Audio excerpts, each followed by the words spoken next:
Rafi school থেকে এসে অযথা গাছের পাতা ছিঁড়ত।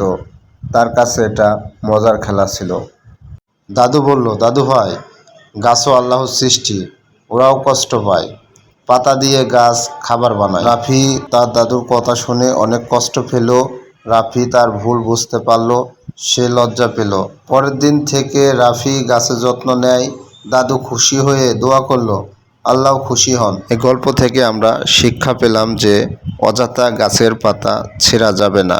গাছেরও একটা জীবন আছে, সেখান থেকে আমরা একটা ফল পাই। পাখিরা এখানে বাসা বাঁধে, পাখিরা এখান থেকে কিছু আহার গ্রহণ করে, পোকামাকড় এখান থেকে খাবার আহার করে। আমরা ভুল করলে শুধরে নেব, এই ভুল যেন আর না হয়। এই গল্প দিয়ে বোঝাতে চেয়েছি গাছের পাতা ছেঁড়া যাবে না। আসুন সবাই মিলে গাছ লাগাই, পরিবেশ বাঁচাই।